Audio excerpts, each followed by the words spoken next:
ये कहानी है एक सरकटे खबीज की। एक दिन तीन दोस्त एक घने और डरावने जंगल में जा रहे थे और रात का समय था और हल्की हल्की बारिश हो रही थी। आसमान में काले बादल छाए हुए थे और तभी दूर से एक उल्लू की आवाज सुनाई देती है और वहां के जंगल के पेड़ विशाल और भूतिया लग रहे थे।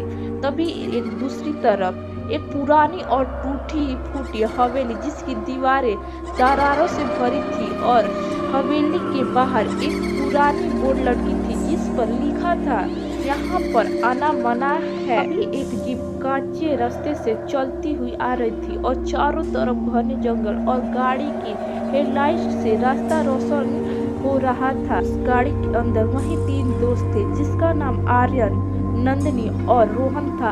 आर्यन थोड़ा डरा हुआ और नंदिनी हंसती हुई और रोहन उत्साहित था। जैसे ही वे हवेली के नजदीक के दृश्य देखे और वहां के दरवाजे टूटे हुए और लटकती हुई जालियां और दीवारों पर उगती हुई काई, जैसे ही तीनों ने हवेली के अंदर कदम रखा दरवाजा अपने आप जोर से बंद हो जाता है। हवेली के अंदर अंधेरा, दीवारों पर अजीब प्रकार के चित्र और फर्श पर धूल और कंकाल पड़े हुए थे। तभी रोहन को एक पुरानी संदूक दिखाई देती है जिस पर अजीब नक्काशी बने हुए थे। जैसे ही संदूक खुलता है तभी तेज हवा का झोंका आता है और सभी का टॉर्च बंद हो जाता है। कमरे के कोने में एक डरावनी परछाई धीरे धीरे आकार लेते हुए दिखाई देती है। उन लोगों ने देखा कि खबीज के हाथ में एक पुराना खून से सना हुआ खंजर है।